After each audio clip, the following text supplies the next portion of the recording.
اے ایمان والو، اللہ کو بکثرت یاد کیا کرو اور صبح و شام اس کی تسبیح بیان کیا کرو۔ اللہ سبحانہ تعالیٰ اس آیت میں اہل ایمان کو حکم دے رہے ہیں کہ وہ اس کی حمد، تسبیح، تکبیر اور لا الہ الا اللہ کے ساتھ کثرت سے اس کا ذکر کیا کریں، یعنی اس کو بہت زیادہ یاد کیا کریں۔ ابن عباس رضی اللہ عنہ کہتے ہیں کہ اللہ نے ہر فرض کی کوئی نہ کوئی حد مقرر فرمائی ہے، یعنی صبح کے 2 فرض ہیں، شام میں 3 فرض ہیں، تو ہر فرض کی ایک حد ہے۔ رمضان کے روزے فرض ہیں تو 1 مہینے کے فرض ہیں۔ پھر عذر کی حالت میں وہ بھی معاف ہے، یعنی اگر انسان کو کوئی حقیقی عذر پیش ہو تو اس سے بھی اللہ تعالیٰ درگزر کرتے ہیں، لیکن نہ اس کے ذکر کی کوئی حد ہے اور نہ وہ کسی عذر سے معاف ہوتا ہے، یعنی اگر غفلت برتو۔ ہاں عقل یا ہوش نہ رہے تو اور بات ہے۔ اللہ تعالیٰ فرماتے ہیں سورۃ النساء میں فاذکروا اللہ قیاما وقعودا وعلی جنوبکم، اللہ کا ذکر کرو کھڑے، بیٹھے، لیٹے، یعنی ہر حال میں اللہ کو یاد کرتے رہو۔ یعنی ہم نے یہ خود ساختہ پابندیاں لگائی ہوئی ہیں کہ اس کیفیت میں ذکر نہیں کرنا، یا لیٹ کے نہیں کرنا، ضرور بیٹھو یا قبلے کی طرف رخ کر کے بیٹھو یا باوضو ہو کے بیٹھو پھر ہی ذکر کر سکتے ہو۔ نہیں، ایسا کچھ نہیں، ہر حال میں اللہ کا ذکر کر سکتے ہو۔ نبی صلی اللہ علیہ وسلم کے بارے میں آتا ہے کان یذکر اللہ فی کل احیانہ، کہ آپ اپنے ہر طرح کے حالات میں، ہر طرح کے اوقات میں اللہ کا ذکر کیا کرتے تھے۔ اور یہاں پر کیا فرمایا وسبحوہ بکرۃ واصیلا، صبح اور شام یعنی دن کے پہلے پہر اور دن کے پچھلے پہر اللہ کی تسبیح کرو، کیونکہ جب انسان ایسا کرتا ہے تو اللہ تعالیٰ کی رحمتیں آتی ہیں۔ فرشتے بھی اہل ایمان کے لیے دعائیں کرتے ہیں، والذی یصلی علیکم وملائکتہ، وہی ہے جو تم پر صلوات بھیجتا ہے اور اس کے فرشتے بھی۔ تو یہاں اہل ایمان کو خطاب ہے، یا ایھا الذین آمنوا، اے لوگو جو ایمان لائے ہو۔ ابن مسعود کہتے ہیں کہ جب اس آیت کے ساتھ پکارا جائے تو اپنے کانوں کو اس حکم کی طرف لگا دیں، توجہ کریں کہ اللہ تعالیٰ کیا کہنا چاہتے ہیں، اس کو غور سے سنیں۔ یا تو کوئی خیر کا کام ہوگا جس کا اللہ تعالیٰ حکم دے رہا ہوگا، یا کوئی شر ہوگا جس سے اللہ تعالیٰ تمہیں روک رہا ہوگا، اس سے منع کر رہا ہوگا۔ تو یہاں پر یا ایھا الذین آمنوا کہہ کے کیا کہا گیا، اذکروا اللہ ذکرا کثیرا، صرف ذکر نہیں بلکہ ذکرن کثیرا، بہت کثرت سے اللہ کو یاد کیا کرو، کثرت سے اللہ کا ذکر کیا کرو، یعنی ہر طرح کے حالات میں اللہ ہی کو یاد کیا کرو، اور خاص طور پر تسبیح، تحلیل، تحمید، تکبیر۔ مجاہد کہتے ہیں یہ وہ کلمات ہیں جنہیں پاک، ناپاک، بے وضو اور جنبی بھی کہہ سکتا ہے، یعنی اگر کوئی حالت جنابت میں ہے تو بھی سبحان اللہ کہنے میں اس کو کوئی حرج نہیں، الحمدللہ وہ بھی کہہ سکتا ہے۔ جیسے اگر کسی کو نہانے کی ضرورت ہے اور اس کو تھوڑا ٹائم ہے نہانے میں کسی بھی وجہ سے، تو اس دوران اگر وہ پانی پینے لگا ہے تو بسم اللہ کہہ سکتا ہے، پانی پی چکا ہے تو الحمدللہ کہہ سکتا ہے، اسی طرح استغفر اللہ کہہ سکتا ہے۔ تو یہ کلمات ہر حال میں کہے جا سکتے ہیں۔ پھر دل کے اخلاص کے ساتھ ذکر کرنا چاہیے، یعنی ذکر کثیر کا معنی کیا گیا وہ ذکر جو اخلاص کے ساتھ کیا جائے، یعنی صرف کوانٹٹی میں ہی زیادہ نہ ہو بلکہ اس کی کوالٹی اچھی ہو۔ کوالٹی اچھی ہونے کا مطلب کیا ہے، دل سے کیا گیا۔ کثیر کا اپوزٹ قلیل ہوتا ہے، تو قلیل ذکر کون سا ہے، جو منافقین کرتے ہیں، وَلَا يَذْكُرُونَ اللَّهَ إِلَّا قَلِيلًا، کہ وہ اللہ کو بہت تھوڑا یاد کرتے ہیں، یعنی زبان سے اوپر سے کر دیتے ہیں لیکن دل سے نہیں کرتے۔ اور یاد تو ہوتی بھی دل میں ہے، یاد کسی کی بھی دل میں ہوتی ہے تو زبان پہ آتی ہے۔ اور دوسرے لفظوں میں کثیر کے مقابلے میں قلیل ذکر کیا ہے کہ انسان بس صرف صبح شام کے اذکار کرے، نمازوں کے بعد ذکر اذکار کرے، اور مختلف حالات میں جیسے کھانا کھایا یا مخصوص اذکار جو ہیں صرف ان کی پابندی کرے۔ لیکن ذکر کثیر اس کے برعکس کیا ہے کہ انسان ان خاص مواقع کے علاوہ بھی ہر حال میں اللہ کو یاد کرتا رہے، اللہ کی یاد اس کے دل میں تازہ رہے۔ اور یہ ایک ایسا عمل ہے، یعنی ایک ایسی عبادت ہے کہ اس پر عمل کرنے والا آرام کی حالت میں بھی، لیٹے ہوئے بھی، بیٹھے ہوئے بھی، چلتے پھرتے اللہ تعالیٰ کو یاد کر سکتا ہے۔ یعنی باقی کام کرنے کے لیے جیسے نماز ہے یا قرآن ہے تو اس کے لیے پھر آپ کو ایک ایفرٹ کرنی پڑتی، خالی سبحان اللہ، الحمدللہ، اللہ اکبر پڑھنے میں آپ کو کوئی ایفرٹ بھی نہیں کرنی، صرف زبان ہلانی ہوتی ہے۔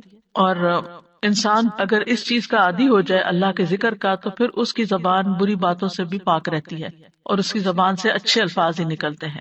اور یہ جو ہم نے اپنے اوپر ایک ڈسپلن کے لیے پابندی لگائی تھی کہ کم از کم 100 دفعہ استغفار دن میں کرنی ہے، کم از کم 100 دفعہ سبحان اللہ پڑھنا، ٹھیک ہے، لیکن اس کا یہ مطلب نہیں کہ 100 دفعہ گنتی پوری ہوگی تو اب اس کے بعد کوئی پابندی لگ گئی یا آگے بس دروازہ بند ہے اور اس سے آگے نہیں جا سکتے.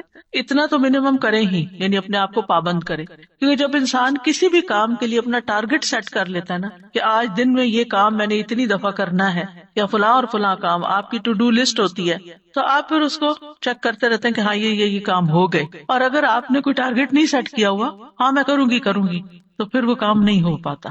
تو اس لیے انسان کو اپنے لیے ٹارگٹ رکھنے چاہیے جتنے بھی آسانی سے رکھ سکے، 100 دفعہ 200 دفعہ کچھ بھی، لیکن اس کے علاوہ بھی کھلا بھی ضرور پڑھنا چاہیے، اور یہاں اسی کی طرف توجہ دلائی گئی ہے. امام ابو عمر ابن الصلاح سے پوچھا گیا کہ ذکر کی وہ کتنی مقدار ہے جس کو کرنے کے بعد انسان ان لوگوں میں شامل ہو جائے جو کثرت سے اللہ کا ذکر کرنے والے ہیں. قرآن مجید میں آتا نا، والذاکرین اللہ کثیرا والذاکرات اعد اللہ لہم مغفرۃ واجرا عظیما، کہ جو بہت زیادہ اللہ کا ذکر کثرت سے کرتے ہیں، مرد ہیں عورتیں ہیں، اللہ نے ان کے لیے بہت بڑا اجر تیار کر رکھا ہے اور بخشش عطا کرے گا اس کو. یعنی وہ پھر کیا ہے، یعنی کتنا کرے کہ ہم ایسے خوش قسمت لوگوں میں شامل ہو جائیں. انہوں نے کہا کہ اگر وہ نبی صلی اللہ علیہ وسلم سے ثابت شدہ اذکار پر ہمیشگی کرتا ہے، ثابت شدہ یعنی جو اپروون ہے، سنت میں موجود ہے، تو وہ ان لوگوں میں شمار ہوگا جو مرد اور عورتیں اللہ کا کثرت سے ذکر کرتے ہیں. وَسَبِّحُوهُ بُكْرَةً وَأَصِيلًا، اور اس کی تسبیح بیان کرو صبح اور شام. تسبیح کا مطلب ہے اللہ تعالیٰ کی ذات کو ان تمام صفات اور افعال سے پاک بیان کرنا جو اس کے لیے جائز نہیں، یعنی اللہ کو ہر عیب سے پاک بیان کرنا. اب دیکھیے کہ شیطان جو ہے نا وہ انسان کا دشمن ہے، اور شیطان انسان کے دل میں اللہ تعالیٰ کے بارے میں کوئی نہ کوئی بدگمانی ڈال دیتا ہے، کوئی نہ کوئی ایسے خیالات ڈال دیتا ہے کہ جو انسان کی عقل نہیں بھی مانتی اور اس کو پسند نہیں بھی آتے، لیکن وہ خیال گزر جاتے ہیں، آتے ہیں اور چلے جاتے ہیں، جن کو وسوسے کہا جاتا ہے. اور اس کا شکار ہر انسان ہوتا ہے کسی نہ کسی درجے پر. سورۃ قاف میں اللہ تعالیٰ فرماتے ہیں وَنَعْلَمُ مَا تُوَسْوِسُ بِهِ نَفْسُهُ، اور ہم جانتے ہیں جو اس کا نفس اس کو وسوسے ڈالتا ہے. انسان کے اندر جو اندر سے اٹھتے ہیں یا شیطان کی ڈالی ہوئی نجاست ہوتی، اب اس کا توڑ کیا ہو؟ کیا اب انسان پریشان ہو کے بیٹھا رہے؟ کچھ لوگ بے حد پریشان رہتے ہیں کہ ہمیں وسوسے آتے ہیں.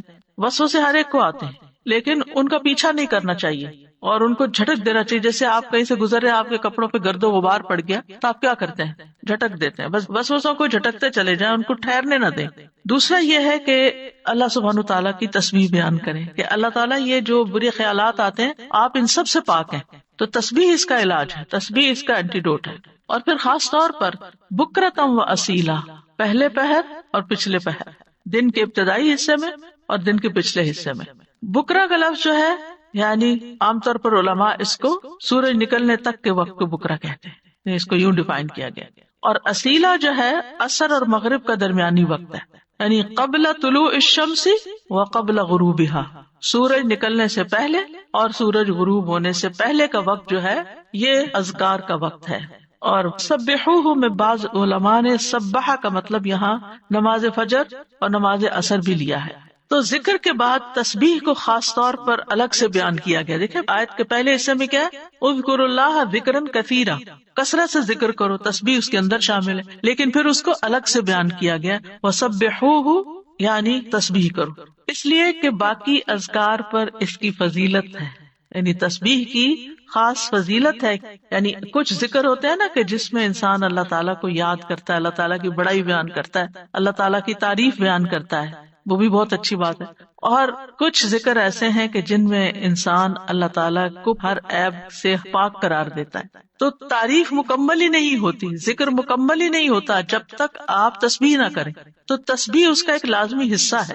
اور پھر خاص طور پر اس لیے بھی کہ جیسے یعنی صبح شام وقت بھی بتا دیا گیا کہ تسبیح کا زیادہ اچھا وقت جو ہے یا مناسب وقت صبح اور شام ہے، کیونکہ یہ اوقات اپنے اندر ایک خاص فضیلت رکھتے ہیں. صبح کا وقت یہ برکت کا وقت ہے، اور والعصر عصر کے وقت یہ اللہ نے قسم کھائی، ادھر فجر کی والفجر ولیال نشر، اور ادھر عصر کی والعصر ان الانسان لفی خسر. وہاں پر انسان کو ایک دن مل رہا ہوتا ہے اور عصر کے وقت دن ہاتھ سے جا رہا ہوتا ہے، انسان خسارے میں پڑ رہا ہوتا ہے، لوز کر رہا ہوتا ہے، ایک چیز ہاتھ سے چھوٹ رہی ہوتی ہے. تو جس وقت کوئی نعمت مل رہی ہے اس وقت بھی اللہ کو یاد کرو، اور جس وقت کوئی نعمت جا رہی ہے اس وقت بھی خاص طور پر اللہ کو یاد کرو۔ ان اوقات میں اگر انسان اللہ تعالیٰ کو یاد کرتا ہے تو پھر ڈپریشن کا شکار نہیں ہوتا۔ یہ ذکر اس کے دل کو اسٹرینتھن کرتا ہے، اس کو قوت عطا کرتا ہے۔ اور یہ دو اوقات جو ہوتے ہیں ان میں ذکر تھوڑا سا مشکل بھی ہوتا ہے، کیونکہ آپ دیکھیں کہ فجر کی نماز پڑھنے کے بعد جو نیند کا آپ کے اوپر خاص طور پہ راتیں آج کل بہت چھوٹی ہیں، تو اس وقت اپنے آپ کو روک کر رکھنا اور بٹھا کر، خاص طور پر اگر آپ کو اشراق پڑھنے کی عادت ہے تو وہ سارا وقت یعنی آپ اسٹرگل کر رہے ہوتے ہیں کہ سوتے جاگتے گزار رہے ہوتے ہیں کہ آپ سوئے نہیں اس وقت، کیونکہ بہت زیادہ برکت کا وقت ہے۔ یعنی کوئی معمولی اجر ہے کہ پورے حج اور عمرے کا ثواب اگر انسان فجر کی نماز پڑھ کے اپنی جگہ پہ بیٹھا رہے اور ذکر اذکار کرتا رہے اور پھر سورج نکلے اور پھر 2 رکعت پڑھ لے تو اتنا زیادہ اجر و ثواب۔ تو یہ اجر و ثواب ایسے مفت میں نہیں ملتا، اللہ تعالیٰ کو پتا تھا کہ یہ وقت بندوں پہ کتنا بھاری ہوگا۔ اور اسی طرح عصر کا وقت کام کاج کا وقت ہوتا ہے، دن جا رہا ہوتا ہے، انسان اپنے کام سمیٹ رہا ہوتا ہے، جیسے خاص طور پر جو لوگ جابس پر ہوتے ہیں یا بزنس میں ہوتے ہیں تو وہ آفٹرنون میں یعنی پھر تھکان کا شکار ہو جاتے ہیں سارا دن کام کرنے کے بعد، تو کچھ لوگ اس وقت آرام کرنے لگتے ہیں، تو وہ وقت بھی بڑا قیمتی وقت ہے۔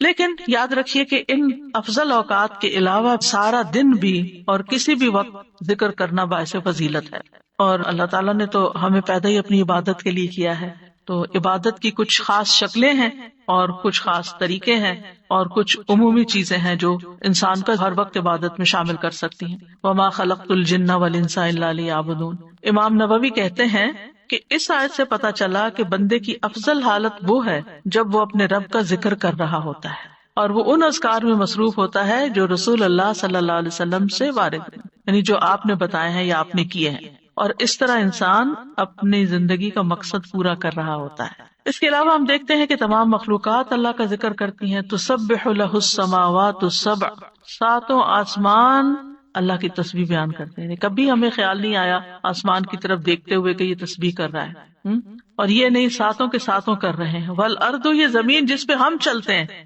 جس پہ ہم چیزیں اگاتے ہیں اور جس پہ گھر بناتے ہیں، یہ زمین بھی اللہ کی تسبیح بیان کرتی ہے۔ ومن فیہن، اور جو مخلوق ان کے اندر ہے، آسمان و زمین کے بیچ میں یا زمین کے اندر، چھوٹے چھوٹے کیڑے مکوڑے، ہر چیز، بڑے بڑے آبجیکٹس، سبھی تسبیح کرتے، چرند پرند، حیوان، انسان۔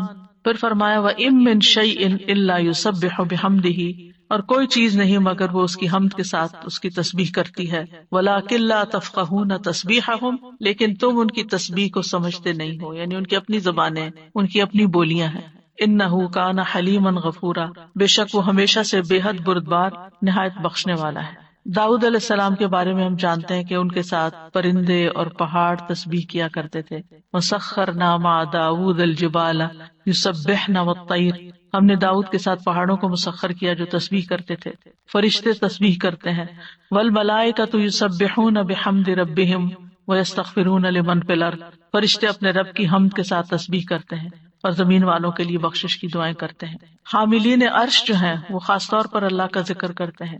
ان سب میں آپ دیکھیے، چاہے زمین آسمان کی ہر چیز ہو، چاہے فرشتے ہوں، چاہے پیغمبر ہوں، سب کے ساتھ تسبیح کا لفظ آ رہا ہے کہ تسبیح کرتے ہیں، یعنی خالی ذکر نہیں آیا بلکہ تسبیح آیا ہے۔ تو اس سے بھی تسبیح کی فضیلت پتہ چلتی ہے۔ سبحان اللہ و بحمدہ سبحان اللہ العظیم، تسبیح بیان کرنا یعنی اللہ تعالیٰ کو ہر عیب سے پاک قرار دینا کہ اس میں کوئی نقص نہیں، کوئی کمی نہیں، وہ پرفیکٹ ہے، کوئی عیب نہیں، اس کا کوئی فیصلہ غلط نہیں، اس کا کوئی حکم، اس کا دین، ہر چیز صحیح ہے، جو بھی اس نے بنائی ہے پرفیکٹ بنائی ہے۔ تو الذین یحملون العرش ومن حولہ یسبحون بحمد ربہم، جو فرشتے عرش اٹھائے ہوئے ہیں اور جو اس کے ارد گرد ہیں، سب اپنے پروردگار کی حمد کے ساتھ اس کی تسبیح کر رہے ہیں، یعنی سارے کے سارے تسبیح کرتے ہیں۔ اور جہاں تک ذکر کا تعلق ہے تو قرآن مجید میں ذکر کا لفظ بھی آتا ہے، یعنی عمومی ذکر، تسبیح کے علاوہ جو بھی ذکر ہو، اللہ اکبر ہو، الحمدللہ ہو، لا الہ الا اللہ ہو، یا اور جو اذکار ہمیں بتائے گئے ہیں صبح شام کے۔ تو دیکھیے کہ مومنوں کی جو مختلف صفات بیان ہوئی ہیں ان میں صرف ذکر کے ساتھ کثرت کا لفظ آیا ہے۔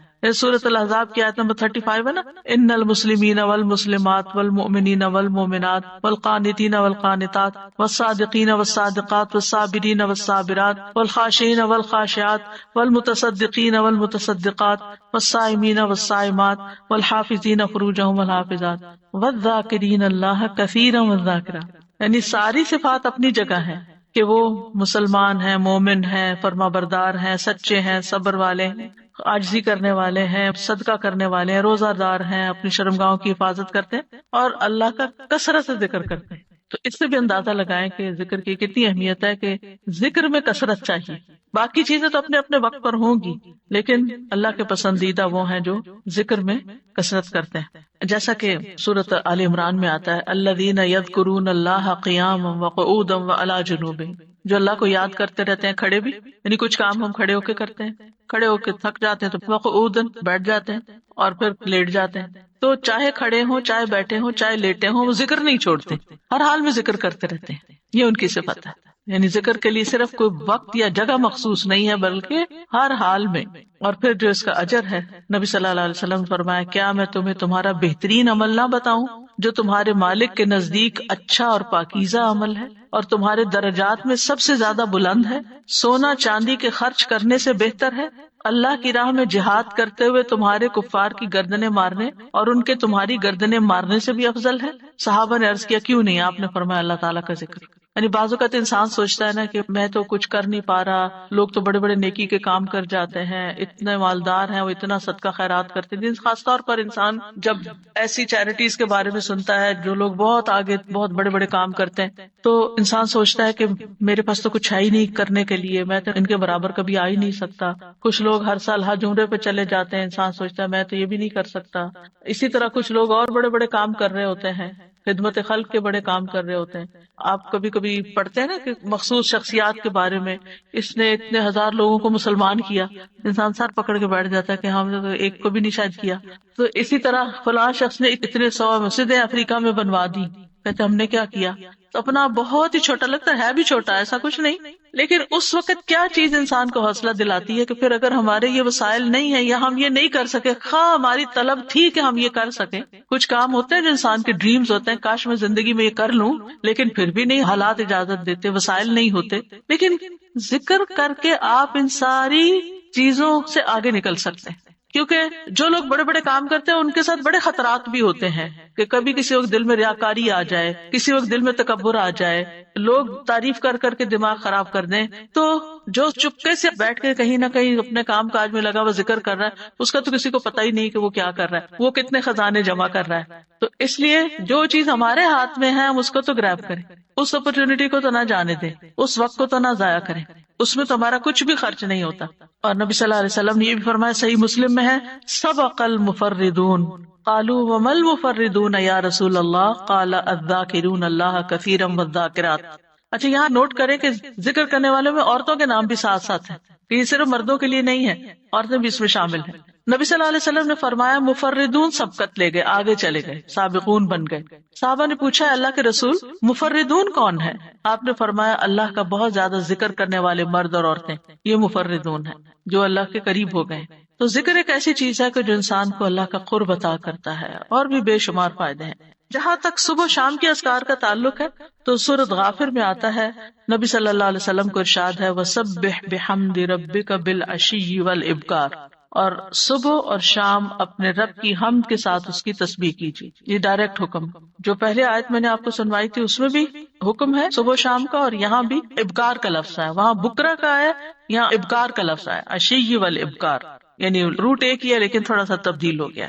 سورۃ طٰہٰ میں بھی آتا ہے فاصبر علی ما یقولون وسبح بحمد ربک قبل طلوع الشمس وقبل غروبها ومن آناء اللیل فسبح واطراف النہار لعلک ترضی. سو ان باتوں پہ صبر کیجئے جو وہ کہہ رہے ہیں، اور سورج طلوع ہونے سے پہلے اور اس کے غروب ہونے سے پہلے اپنے رب کی حمد کے ساتھ تسبیح کیجیے. تو تسبیح کا خاص وقت جو ہے، ویسے تو سارا دن کر سکتے ہیں، خاص اوقات یہ بتائے جا رہے ہیں جو قرآن میں خود بتا دیے گئے. اور رات کے کچھ اوقات میں بھی بس اس کی تسبیح کیجیے. رات کے کچھ اوقات میں جیسے حضرت فاطمہ رضی اللہ تعالی عنہا کو نبی صلی اللہ علیہ وسلم نے تھکاوٹ کا علاج کیا بتایا تھا؟ تسبیحات. تو اپنا آخری کام تسبیح کیا کیجیے. نبی صلی اللہ علیہ وسلم خود بھی یعنی جب تک نیند نہیں آتی تھی تسبیح ہی کیا کرتے تھے. اور رات کے کچھ اوقات میں بھی بس تسبیح کیجیے، اور دن کے کناروں میں، تاکہ آپ خوش ہو جائیں. تو اس سے کیا پتہ چلتا ہے؟ یہ خوش ہونے کا نسخہ ہے، خوش ہونے کا راز ہے، اس میں خوشی حاصل کرنے کا ذریعہ ہے.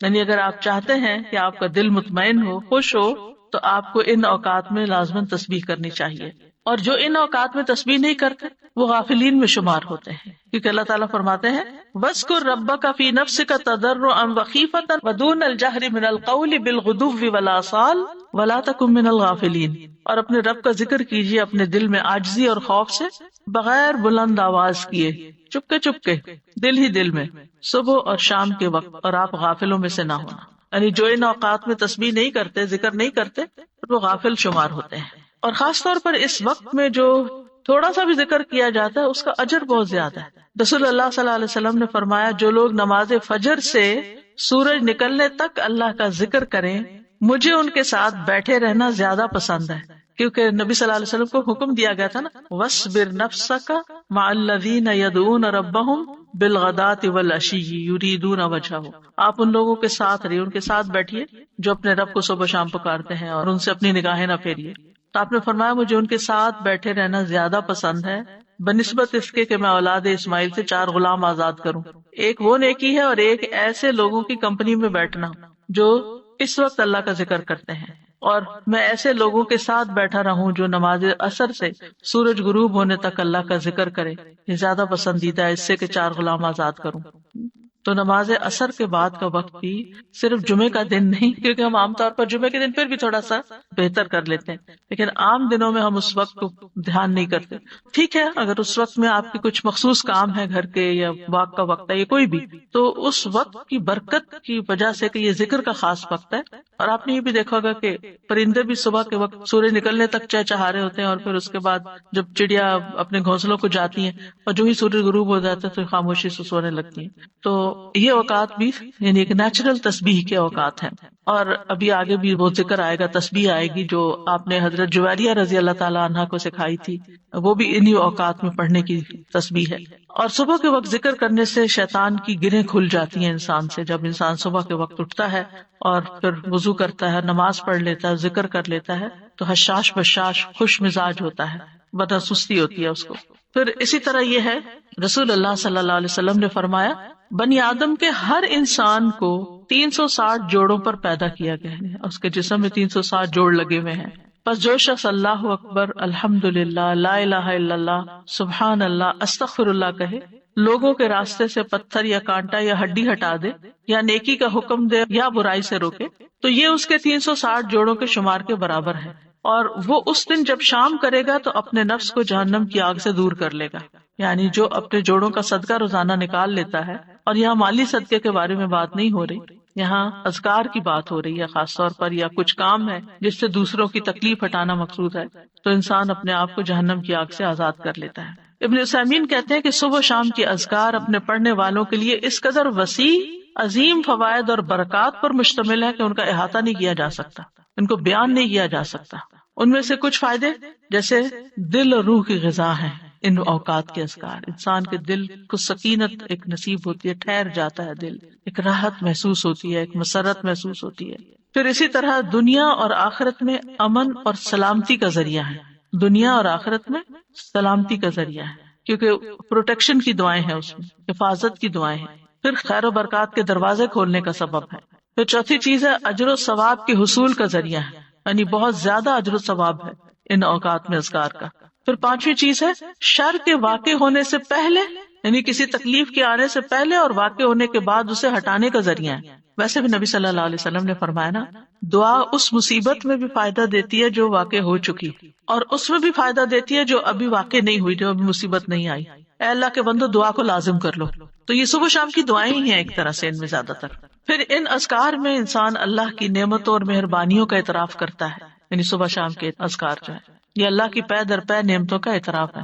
جیسے سید الاستغفار میں کہتا ہے نا، ابو لک بنعمتک علیہ، اللہ جو تیری نعمتیں مجھ پر ہیں میں ان کا اقرار کرتا ہوں، اکنالج کرتا ہوں۔ اللہ تعالیٰ کی مہربانیوں اور اس کے احسان پر اس کا شکر ادا کرنا ہے۔ پھر ساتویں چیز یہ ہے کہ رب کے سامنے فقر اور عاجزی کا اظہار ہے کہ میں تو اس سے بے نیاز نہیں ہوں، تیری ہی پروٹیکشن چاہتا ہوں، تیری طرف رجوع کرتا ہوں۔ پھر آٹھویں چیز یہ ہے کہ یہ بندے کی اصلاح کے اسباب میں سے ہے، اور خاص طور پر دل کی اصلاح۔ اور دل کی اصلاح ہو نہیں سکتی جب تک دل میں اللہ کی محبت یا اللہ کے لیے محبت اور اللہ کی تعظیم اور اللہ کی بڑائی اور اللہ تعالیٰ کے پاورفل ہونے اور اس کے سارے جو اسماء و صفات ہیں ان پر یقین نہ ہو، اس وقت تک اللہ کی بڑائی دل میں نہیں آتی۔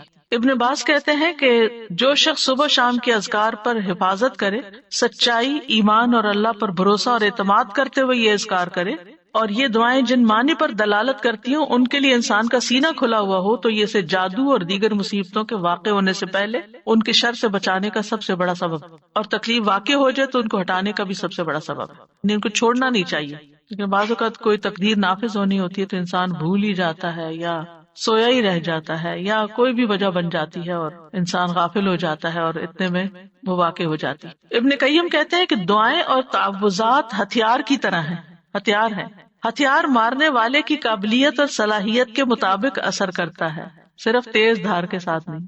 یعنی آپ کے پاس کیسی بھی سوڈ ہو، آپ کے پاس کیسی بھی گن ہو، لیکن اگر آپ کو چلانی نہیں آتی تو فائدہ نہیں ہے۔ جب ہتھیار کامل ہو اور اس میں عیب نہ ہو اور وہ بازو طاقتور ہو جو ہتھیار چلاتا ہے اور رکاوٹ نہ پائی جاتی ہو، تو اس ہتھیار کے ساتھ دشمن کے لیے تاثیر واقع ہوگی اور وہ دشمن کو بھگا دے گا، زخمی کر دے گا۔ اگر ان چیزوں میں سے کسی میں کوئی کمی ہو جائے تو تاثیر بھی کم ہو جائے گی۔ کون کون سی چیزیں؟ ہتھیار بھی اچھا، عیب بھی نہ ہو اور چلانا بھی صحیح آتا ہو۔ آپ نے عام طور پہ سنا ہوگا لوگ کہتے ہیں کہ ہم خود نہیں رقیہ کر سکتے، کسی راقی کے پاس جانے کی کیا ضرورت ہے، ہم بھی کر سکتے، بھی ضرور کرو، کسی نے منع تو نہیں کیا۔ لیکن بعض اوقات جو راقی ہوتے ہیں نا، ان کا جو یقین ہوتا ہے، ان کا جو انداز ہوتا ہے، ان کی جو آواز ہوتی ہے، اس کا اثر ہی کچھ اور ہوتا ہے۔ چلے رقیے کو آپ چھوڑیں، عام جو زبان میں بات کرتے ہیں، مثلا ایک شخص کہتا ہے ادھر آؤ، بچے کو کہتے ہیں ادھر آؤ، وہ سنتا ہی نہیں، تو اس کہتا ہے ادھر آؤ، تو وہ ڈر کے مارے آ جاتا ہے۔ کہنے والے کے کہنے میں بڑا فرق بھی ہوتا ہے اور اس کا اثر بھی فرق ہوتا ہے۔ کچھ لوگوں کی بات لوگ آسانی سے مان جاتے ہیں اور کچھ کی تو بالکل نہیں مانتے، ہم سب جانتے ہیں۔ گھر میں بھی عام طور پہ دیکھا گیا کہ ماں کی بات کا اثر اور ہوتا ہے، باپ کی بات کا کچھ اور ہوتا ہے، کبھی وائس ورسا بھی ہوتا ہے۔ لیکن یہ ہے کہ فرق ہے ایک بندے کے ذکر کرنے اور پڑھنے اور جن بھوت کو بگانے اور دوسرے بندے کے بگانے میں۔ جو خود ہی جنوں بھوتوں سے ڈرتا ہو وہ بگائے گا کہاں سے؟ تو جو ایسا کام کرنے والے ہوتے ہیں نا، اللہ نے ان کو خاص صلاحیتیں دی ہوتی ہیں اور خاص ٹیکنیکس بھی دی ہوتی ہیں اور سجھائی ہوتی ہیں، ان کے دل میں ڈالی ہوتی ہیں۔ بعض اوقات وہ کوئی کسی کو نقل نہیں کر رہے ہوتے، وہ جو ان کے دل میں آتا ہے اس کے مطابق وہ بیان کرتے جاتے، پڑھتے جاتے ہیں مریض کے حسب حال، کیونکہ ہر مریض فرق ہوتا ہے، ان کا ایکسپیرینس بھی فرق ہوتا ہے کہ کیا چیز فائدہ دیتی کیا نہیں دیتی۔ جب تک آپ کے ہتھیار صحیح نہ ہو نا، یعنی کہ آپ کے پاس اسکل نہ ہو، اور آپ کو دل مضبوط نہ ہو، بہادری نہ ہو۔ استاذہ جی جیسے نا بچے آج کل نئی ٹیکنیک سے کوئی بھی ہو تو کہیں گے آپ کو تو یوز کرنا نہیں آتا، آپ کو متاثر کرتے ہیں نا آپ کو، یعنی کہ امپریس کرتے ہیں، اور پھر جب آپ کو وہ چیز یوز کرنے آ جاتی تو آپ خود حاوی ہو جاتے۔ اور اسی طرح ہی جب آپ کو پتا ہوتا ہے کہ آپ نے ہتھیار کیسے یوز کرنا ہے تو پھر آپ کی پاورز اور قسم کی ہوتی ہے، اور یہی وہ طاقت اور وہ پاور ہے جس سے آپ نا شیطان کو بھگا سکتے۔ اور میں کہتی ہوں نا حضرت عمر رضی اللہ عنہ سے کیوں شیطان ڈرتا تھا، ان کے اندر وہ پاورز تھیں۔ بالکل سبحان اللہ۔ کبھی کبھی ایسا ہوتا ہے نا کہ آپ بالکل گھر میں اکیلے ہوتے ہیں، اندھیرا یا کوئی ایسی چیز ہوتی ہے تو انسان کے دل میں ایک دم خیال آتا ہے کہ یہاں کوئی ایسی چیز نہ ہو، تو آپ یوں کہہ کر اور آنکھیں کھول لیا کریں، اچھا کیا ہے، اگر کوئی ہوگی تو کیا ہوگا۔ سر جی آپ نے ایک دفعہ بتایا تھا نا کہ ذرا سی تھوڑی آواز کے ساتھ ڈانٹا جائے تو پھر ڈر خود نکل جاتا ہے، تو 2-3 دفعہ اس طرح سے ہوا تو الحمدللہ ذرا سی آواز زور کر کے کہ ہمارا گھر ہے، ہم رہتے ہیں، جو بھی مخلوق ہے وہ تنگ نہ کرے، مطلب اپنے آپ کو زیادہ باروب بنا کے اور ڈر نکال کے ان کو ڈرانا چاہیے۔ بالکل، تو الحمدللہ اس سے فرق پڑتا وہ ہے۔ متین ہاشمی صاحب ہوتے تھے کراچی میں، شاید آپ کے ہوتے ہوئے وہ لیکچر دینے آئے ہوں گے، انہوں نے ایسی بہت سی ٹیکنیکس بتائی تھی۔ وہ جنات کا علاج کرتے تھے اور ان کی آواز بھی اتنی ٹھہری ہوئی تھی، کوئی غصہ بھی نہیں کرتے تھے، کچھ نہیں۔ تو وہ کہتے تھے کہ جہاں کوئی ایسا مسئلہ ہو تو میں جا کے کہتا ہوں کہ دیکھیں ہم اشرف المخلوقات ہیں، ہم انسان ہیں اور آپ کا کوئی حق نہیں یہاں رہنے کا، میں آپ کو حکم دیتا ہوں یہاں سے چلے جائیں، اور وہ چلے جاتے تھے۔ تو بہرحال یہ تعوذات جو ہیں اور صبح و شام کے اذکار جو ہیں، یا تو شر کے اسباب کو واقع ہونے سے روک دیتے ہیں، یا پھر وہ ان کے درمیان اور ان کی کامل تاثیر کے درمیان رکاوٹ بن جاتے ہیں، یعنی اسباب اور اثر کے بیچ میں رکاوٹ یعنی وہ چیز آ تو رہی ہوتی ہے مگر اس کا اثر جلد ختم ہو جاتی ہے، اور جتنا تعوذ کبھی ہوگا اتنا ہی اثر بھی کبھی ہوگا۔ دعا جو ہے وہ تقدیر بدل دیتی ہے۔ ابن عثیمین کہتے ہیں دعا تقدیر کو ٹال دیتی ہے۔ صبح شام کے اذکار دعاؤں اور تعوذات کا ایک مجموعہ ہے، اور دعا تقدیر کو ٹالتی ہے، اور اللہ کبھی تقدیر کا فیصلہ صادر کرتا ہے اور اس کے لیے ایک سبب مقرر کرتا ہے، سبب مقرر کرتا ہے، یعنی تقدیر نافذ ہونے کے لیے کوئی وجہ، ذریعہ، جو اس تقدیر کے آگے رکاوٹ بن جاتی ہے۔ ٹھیک ہے، تو دعا بھی انہیں اسباب میں سے ایک سبب، یعنی تقدیر بھی اللہ نے بنائی، وہ اتر رہی ہے تقدیر، اور اس کو ہٹانے کا سبب بھی اللہ نے بنایا ہے، اور وہ اسباب میں سے ایک سبب کیا ہے؟ یہ دعائیں، یعنی وہ آتی ہے اور دعائیں اس کو پیچھے دھکیل دیتی ہیں۔ اللہ نے یعنی صرف تقدیر نہیں بنائی، اللہ نے اس کو ٹالنے کا ذریعہ بھی بنایا ہے، اسباب بھی بنائے، اور دعا ان میں سے ایک سبب ہے، سمپل۔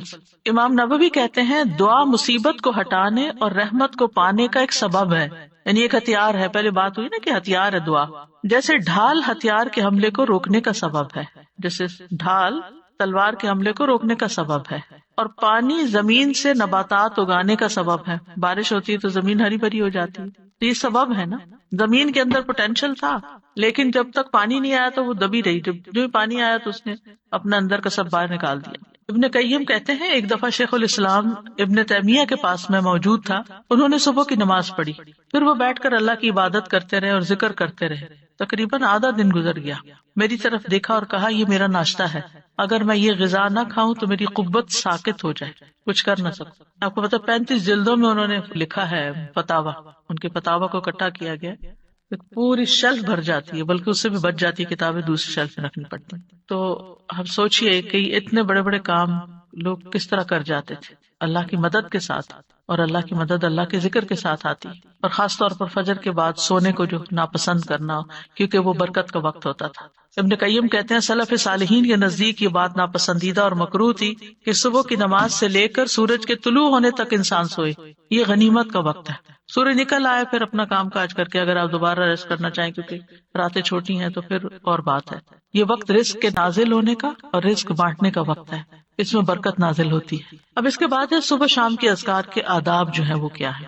سب سے پہلی بات یہ کہ زبان اور حضور قلب کے ساتھ، دل اور زبان کی حاضری کے ساتھ ذکر کیا جائے۔ جب یہ دونوں چیزیں متحد ہو جاتی ہیں اور اذکار کرنے والا سچائی، یقین اور اللہ کے ساتھ اچھا گمان کرتے ہوئے ان کے معنی میں غور و فکر کرتے ہوئے پڑھتا ہے تو یہ پڑھنے والے کو فائدہ دیتی ہے، اس پڑھنے والے کی حفاظت ہوتی ہے، اس سے مصیبتیں دور ہوتی ہیں۔ ابن قیم کہتے ہیں تمام اذکار سے افضل اور زیادہ مفید وہ ذکر ہے جس میں زبان اور دل ساتھ ہوں، جو بول رہے ہیں وہ آپ کا دل سمجھ بھی رہا ہے اور اس کے موافق ہوں، اور وہ نبوی اذکار سے ہوں یعنی سنت سے ثابت ہوں، اور ذکر کرنے والا معنی اور مقصد سمجھتا ہو۔ پھر اسی طرح ان اذکار کا وقت جو ہے طلوع فجر سے پہلے شروع ہو جاتا ہے اور طلوع شمس سے پہلے تک رہتا ہے، یعنی جو ہی اذان ہوتی ہے نا فجر کی اس وقت سے شروع ہو جاتا ہے سورج نکلنے تک۔ اور شام کے اذکار کا وقت عصر کے بعد سے لے کر رات کے اول حصے تک ہوتا ہے، مغرب کے وقت تک۔ اگر کسی سے یہ اوقات رہ جائیں، ان سے محروم ہو جائے، بھول گیا یا کوئی رکاوٹ بن گئی تو کوئی حرج نہیں، صبح کے اذکار چاش کا وقت ختم ہونے تک پڑھ لے اور شام کے اذکار رات کے 1/3 حصے تک پڑھ لے، لیکن یہ رخصت ہے، اصل وقت ان کا سورج نکلنے سے پہلے اور غروب ہونے سے پہلے کا ہی۔ ابن باز کہتے ہیں سنت یہ ہے کہ صبح اور شام کے اذکار اور دعاؤں کو ان کے وقت میں ادا کرنے کی حفاظت کی جائے، جب ان کا وقت ختم ہو جاتا ہے تو وہ ثواب بھی ان کے وقت کے ساتھ ختم ہو جاتا ہے جو اس وقت سے متعلق تھا۔ اب صبح شام کے اذکار میں سب سے پہلا ذکر آیت الکرسی کا ہے۔ آیت الکرسی کیا ہے؟ اللہ لا الہ الا هو الحی القیوم، آخر تک۔ صبح شام آیت الکرسی پڑھنے سے حفاظت ملتی ہے، یعنی حدیث سے بھی ثابت ہے، خاص طور پر جنات کے اثر سے بچاؤ ہوتا ہے۔ آیت الکرسی میں آپ دیکھیں اللہ سبحانہ تعالیٰ کا تعارف ہے، اس کے اسماء و صفات ہیں۔ قرآن کریم کی کوئی اور آیت ایسی نہیں جس میں اللہ تعالیٰ کے اتنے نام اور صفات بیان ہوئی ہوں۔ اس میں اللہ کا ذاتی نام اللہ بھی آیا اور تقریباً 27 صفات اور افعال وغیرہ آئے ہیں۔ سب سے پہلے اللہ تعالیٰ کی الوہیت کا ذکر ہے، اللہ لا الہ الا ہو، کہ وہ الوہیت میں اکیلا ہے۔ پھر الحی القیوم، اور یہ دونوں نام ان کو اسماء اعظم بھی کہا گیا ہے۔ حی زندہ ہے، نہیں اس کو کبھی موت نہیں آئی، کمال صفات میں سے، اور قیوم قائم رکھنے والا کمال افعال میں سے۔ بعض لوگ یہ سوال کرتے ہیں نا کہ اللہ تعالیٰ کو کس نے پیدا کیا ہے، تو اللہ سبحانہ تعالیٰ کی کوئی بگننگ نہیں ہے جیسے ہماری بگننگ ہے اور ہمارا ایک اینڈ ہے، نہیں، اللہ کیسے؟ اس میں آپ دیکھیے کہ ٹائم کا کریٹر اللہ ہے، تو جب ٹائم ہی نہیں تھا تب بھی اللہ ہے۔ یہ مہینے اور سال کس نے بنائے، اور ان کی نشاندہی کس سے ہوتی؟ سورج سے۔ ایک وقت تھا کہ سورج نہیں تھا، دن اور رات نہیں تھے، مہینے اور سال نہیں تھے، اللہ تعالیٰ اس وقت بھی موجود تھا۔ هو الاول، وہی اول ہے، والآخر والظاہر والباطن۔ اس لیے اللہ سبحانہ وتعالیٰ کو پہچاننا ضروری ہے، اس کو جاننا ضروری ہے، اور اس پہچان اور جان کے ساتھ اگر آپ پھر ذکر کرتے ہیں تو اس کا اثر ہی کچھ اور ہوتا ہے۔ آیت الکرسی بہت پاورفل آیت ہے، اس کے پاور کی وجہ کیا ہے؟ اس میں اللہ تعالیٰ کے نام اور صفات بیان ہیں۔ لا تأخذہ سنۃ ولا نوم، نہ اس کو نیند آتی ہے نہ اونگ آتی، ہلکی نیند بھی نہیں آتی، گہری نیند آتی ہی نہیں۔ پھر ہر چیز کا مالک ہے، لہو ما فی السماوات و ما فی الارض، ہر چیز اسی کی ہے، ہر چیز اسی کے کنٹرول میں ہے۔ من ذا الذی یشفع عندہ الا بإذنہ، کوئی اس کے ہاں سفارش بھی نہیں کر سکتا، اس کی جرات بھی نہیں کر سکتا مگر جس کو وہ خود اجازت دے.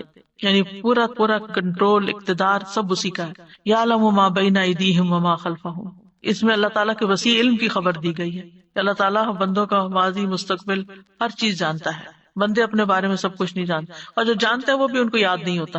پچھلے دنوں کسی نے ایک نوٹ بھیجا، اس میں لکھا کہ جب آپ یونیورسٹی میں پڑھاتی تھی تو اس وقت الہدیٰ نہیں بنا تھا، تو میں ایک دن آپ کی کلاس اٹینڈ کرنے کے لیے گئی، تو آپ نے سنن نبی داؤد میں سے فلاں چیپٹر پڑھایا اور آپ سے اسٹوڈنٹ نے یہ سوال کیا اور آپ پیپر دے کے ان کے اوپر ڈسکس کریں.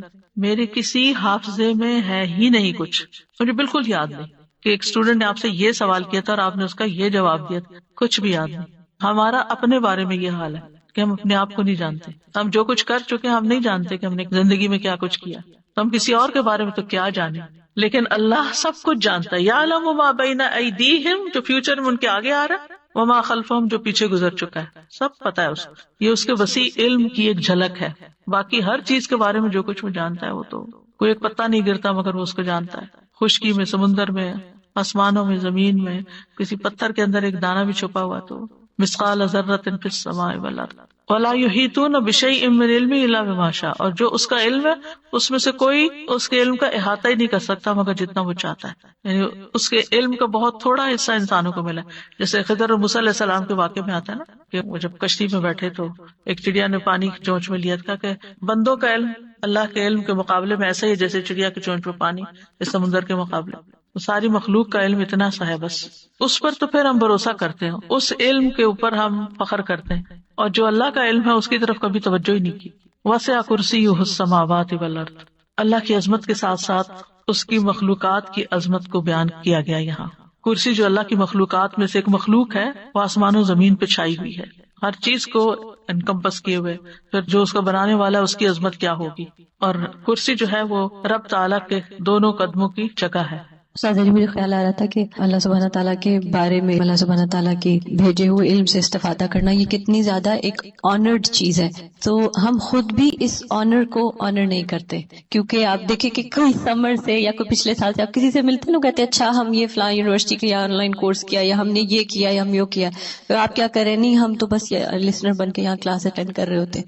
وی don't even honour this knowledge that has come from اللہ سبحانہ تعالیٰ کمپیئر ٹو کہ ایک چھوٹا سا کوئی سرٹیفکیٹ کورس، کوئی ٹیک کا کوئی کچھ کر دیا. ٹھیک ہے وہ بھی علم نافع ہوگا، لیکن اس کا فائدہ سامنے نظر آ رہا ہے نا، اس کا فائدہ جمع ہو رہا ہے، ابھی نظر نہیں آ رہا. جی تو بس یہ ہماری ویکنس ہوتی ہے کہ جو چیز ہمیں نظر آتی ہے ہم اس کو زیادہ ویلیو کرتے ہیں بنسبت اس کے کہ جو نظر نہیں آتی. سارو جی، پڑھنے اور نہ پڑھنے میں بھی بہت فرق نظر آتا ہے کہ جس دن نہیں پڑھتے، جس دن نہیں اٹینڈ کرتے، آن لائن ہوتے ہیں اور آن کیمپس ہوتے ہیں، اس کا بھی بہت فرق نظر آتا ہے. آپ کو روشنی ایسی ملتی ہے، اور جس دن آپ نہیں پڑھتے اس دن آپ کو اندھیرا سا، سستی سی. And there are so many things I can tell. جیسے سورج نکلنے والا دن اور بادلوں والا دن ہوتا ہے نا، بالکل ایسا ہوتے تو دونوں دن ہیں. ولا یؤودہ حفظہما، اور ان دونوں کی حفاظت اللہ تعالیٰ کو تھکاتی نہیں، بوجھل نہیں کرتی. یعنی آسمانوں اور زمین کی حفاظت اور ان کے اندر جو کچھ ہے وہ اللہ سبحانہ و تعالیٰ کے کامل کنٹرول اور اقتدار میں ہے، اور وہ ان میں سے ہر چیز کی ٹیک کیئر کرتا ہے. دیکھیں ہم اپنی کیپیسٹی میں سب بات سمجھنے کے لیے ایک چھوٹا سا بھی کام ہمارے ذمہ ہوتا ہے نا، گھر کا ایک چھوٹا سا کام، تو وہ بھی کر کے تھک جاتے ہیں. کون سا کام ایسا ہے جسے آپ کر کے تھکے نہ ہو؟ کلیننگ ہے یا کوکنگ ہے، کچھ بھی ہے، کوئی بھی زندگی میں کام ہوتے ہیں. بچوں کی ٹیک کیئر کرنا ہے، پڑھنا ہے، ہر کام کر کے ہمیں ریسٹ چاہیے ہوتا ہے، ہمیں تھکاوٹ ہو جاتی. یہاں اللہ تعالیٰ فرماتا ہے ولا یؤودہ حفظہما، آسمان ہو، زمینیں ہو، جو بھی ہو، ان کی حفاظت، ان کے اندر کیا سسٹم چل رہے ہیں، کیا کرنا ہے، کیسے کرنا ہے، یہ چیزیں اس کو تھکاتی نہیں، بوجھل بھی نہیں کرتی. چلے بعض اوقات ہمیں فزیکل تھکاوٹ نہیں ہوتی، یعنی جسمانی تھکاوٹ نہیں ہوتی، لیکن ہم مینٹلی تھک جاتے ہیں، یعنی اکتاہٹ شروع ہو جاتی ہے ہمیں. ایک کام اگر روز کرنا شروع کر دیں تو ہم بور ہو جاتے ہیں، چند سال کوئی کام کر لیں تو اس سے بھی ہم تھک جاتے ہیں، چاہے کتنا ہی اچھا کام ہو. اللہ سبحانہ و تعالیٰ کو یعنی یعودو کا لفظ صرف تھکاوٹ کے لیے نہیں آتا، بوجھل پن کے لیے بھی آتا. یکسانگی یا اکتاہٹ یا کچھ وہ بھی لاحق نہیں ہوتی. یہ معمولی بات نہیں ہے، بہت بڑی بات، بہت بڑی بات. قرآن مجید میں آتا ہے کہ اللہ تعالیٰ ہی آسمان اور زمین کو تھامے ہوئے ہے کہ اپنی جگہ سے ٹل نہ جائیں. اگر وہ دونوں ٹل جائیں تو ان کے بعد کوئی بھی ان کو تھام نہ سکے گا. یعنی صرف اس نے بنا کے چھوڑ نہیں دیا. اب یہ آسمان جو بغیر ستونوں کے ہے، کسی نے تھاما ہوا تو ہمارے اوپر ہے نا، ورنہ تو نیچے آ پڑے. وَهُوَ الْعَلِيُّ الْعَظِيمُ، اور وہ بہت بلند یعنی مطلق بلندی ہے اس کی، اور عظیم بہت عظمت والا ہے، کوئی مخلوق میں اس کے مشابہ نہیں، کسی کی وہ بڑائی نہیں. لیکن افسوس یہ کہ ہم مخلوق کو پھر بڑا سمجھتے ہیں اور اس کی بڑائی محسوس نہیں کرتے کہ وہ بڑا ہے. جس دن یہ یقین آ گیا نا کہ وہ بڑا ہے، تو پھر لوگوں کی ناراضگی، لوگوں کی پسند ناپسند کا خوف، یہ ساری چیزیں نکل جائیں گی. پھر اللہ کے حکم پر عمل کرنا بھی آسان ہوگا کہ اللہ بڑا ہے نا، اللہ میرے شوہر سے بھی بڑا ہے، اللہ میرے بہن بھائیوں سے بھی بڑا ہے، اللہ اس سوسائٹی سے بھی بڑا ہے، اللہ سارے فلاسفر سے اور سارے قانون دانوں سے اور سارے سائنٹسٹ سب سے بڑا ہے، تو اس کا حکم بھی سب سے بڑا ہے میرے لیے. پھر آپ کو کوئی بھی اس کا حکم ماننے میں مشکل لگے گی نہیں. بہرحال آج اتنا ہی کرتے ہیں انشاءاللہ تعالی. ابھی بہت سی دعائیں اور بھی ہیں صبح شام کے اذکار میں سے، پھر کل انشاءاللہ اس کے اوپر بات کریں گے. وآخر دعوانا ان الحمدللہ رب العالمین. سبحانک اللہم وبحمدک، اشہد ان لا الہ الا انت، استغفرک واتوب الیک. السلام علیکم ورحمۃ اللہ وبرکاتہ. جتنا ہو سکے ثواب کی نیت سے اس ویڈیو کو آگے پھیلائیں، اور مزید ویڈیوز دیکھنے کے لیے الہدیٰ اکیڈمی کو سبسکرائب کر لیں.